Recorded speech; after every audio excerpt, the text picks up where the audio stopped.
코인우먼입니다. 오늘은 10월 25일 화요일입니다. 코인제어스가 최근 발표한 암호화폐 상품 관련 자금 흐름 보고서 잠깐 보시겠는데요. 암호화폐 전반적인 자금 흐름은 마이너스, 즉 유입보다 유출이 많은 것으로 마감이 되었는데요. 그렇지만 암호화폐 중에서 리플 XRP 관련 상품에는 80만 달러의 플러스 유입으로 한 주를 마감했다고 합니다.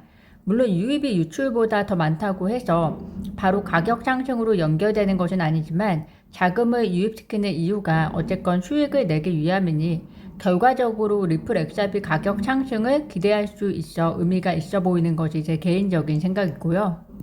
기사에서는 XRP로의 유입 금액 자체가 상대적으로 매우 크다 할 수 없지만 그럼에도 불구하고 SEC와 리플 간의 소송이 시작된 이래 가장 큰 유입이라 의미가 있다고 이야기를 하고 있습니다.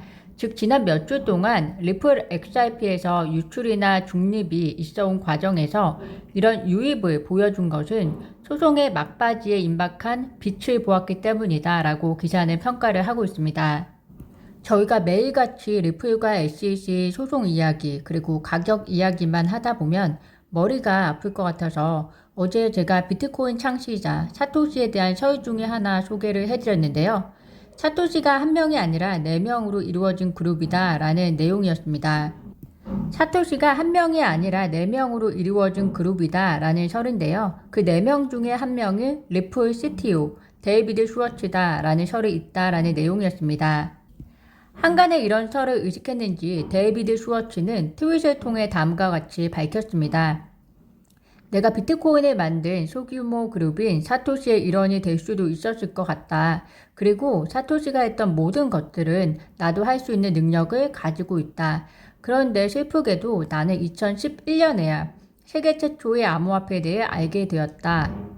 익명의 비트코인 창시자 사토시 나카모토는 약 12년 전, 정확히 2010년 12월에 사라졌기 때문에 2011년에야 비트코인을 알게 된 본인은 사토시일 리가 없다는 것이다 라는 것을 간접적으로 표현한 것입니다. 설은 어디까지나 설이고 그렇다고 해서 또 진실이 아니라고 이야기할 수도 없는 게 진실은 당사자들만 알겠죠. 흥미로운 소식으로 들어주시면 될 것 같습니다.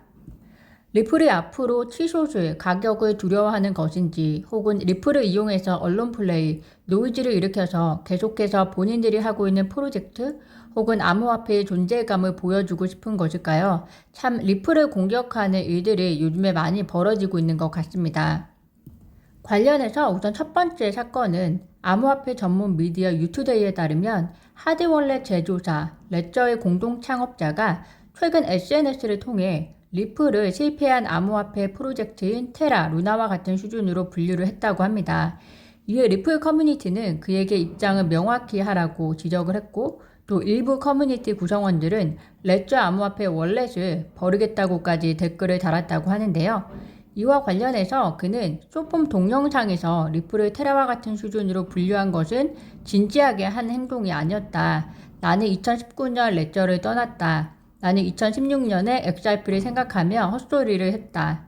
XRP는 그 이후 탈중앙화 측면에서 많은 발전을 이뤘고 나의 발언은 불공평하고 커뮤니티에 사과한다 라고 해명을 했다고 합니다.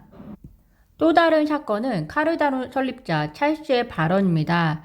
와, 이분이 리플에 대한 발언을 왜 이렇게 계속적으로 경솔하게 하시는지 이제는 재미있는 성향의 분이라는 생각이 드는데요.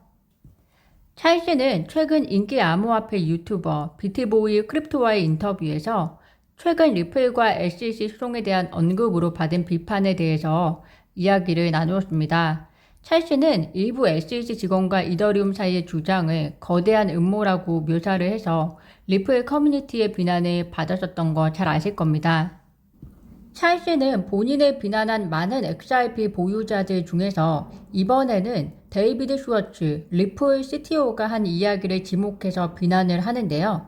지난번에는 존 디튼을 공개적으로 비난하더니 이번 차례는 데이비드 슈워츠였던 겁니다.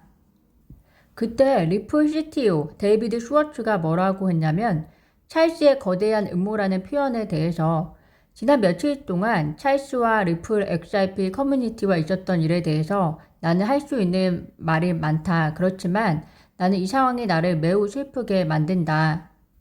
왜냐하면 우리가 동의하지 않는 크고 중요한 것들이 많이 있긴 하겠지만 그래도 가장 크고 중요한 것들에 관한 한 우리는 모두 같은 편이기 때문이다 라고 이야기를 했었는데요. 이렇게 한 이야기에 대해서 찰스가 다음과 같이 공개적으로 비판을 한 겁니다.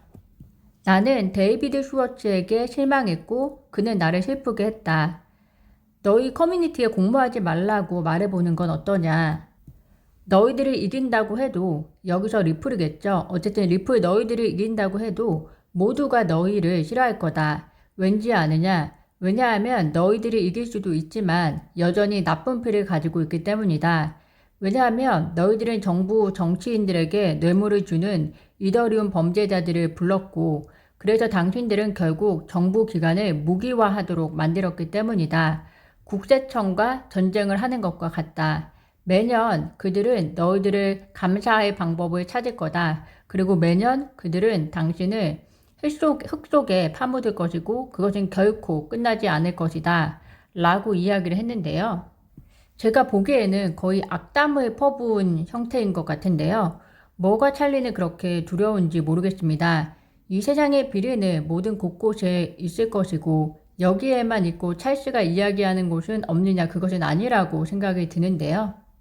비리의 원동력은 비슷비슷하기 때문에 비리의 원동력을 해결하는 일을 차근차근 해나가는 것이 앞으로 암호화폐 산업의 발전을 만드는 것이라 생각하는데 세상과 매우 타협하려고 하는 모습인 것 같습니다.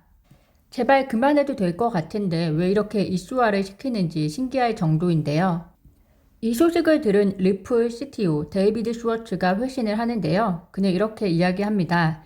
1년 전만 해도 나는 미래가 아니라 아무것도 바꿀 수 없는 과거에 집중하는 것은 전혀 중요하지 않다고 생각했다. 하지만 지난 몇 달 동안 내 입장은 약간 바뀌었다. 왜 데이비드 슈워츠의 생각이 바뀌었을까요? 그 이유가 있었을 거라 생각을 합니다. 무엇이 산업 발전을 위한 것이었을지 암호화폐 최고 개발자 중에 한 사람으로서 그도 많은 고민이 있었을 거라 생각이 드는데요. 구독자분들은 어떻게 생각하시나요? 한 유명 개발자가 개인 채널을 통해서 트위터가 암호화폐 입출금을 지원하는 월렛 기능을 추가할 예정이라고 전했습니다. 지난해 9월 트위터는 비트코인 팁 기능을 출시한 바 있고 또 올해 초에는 팁 기능에 이더리움 옵션을 추가했는데요. 또 NFT를 프로필 사진으로 등록할 수 있는 웹3 기능을 올 초 출시한 바 있습니다. 트위터는 전 세계 채널인 만큼 만약 암호화폐 입출금을 지원하는 월렛 기능을 추가한다면 그 파급력이 대단할 것 같은데요. 현재 트위터의 암호화폐 인플루언서로 활동하는 사람도 어마어마하기 때문에 트위터가 다시 한번 소셜미디어에서 종합 플랫폼 미디어로 거듭나는 때가 올 것 같습니다. 오늘 제가 준비한 소식은 여기까지입니다. 오늘도 영상 시청 진심으로 감사드리고요. 구독과 좋아요, 알림 설정은 코인 우먼에게 큰 힘이 됩니다. 감사합니다.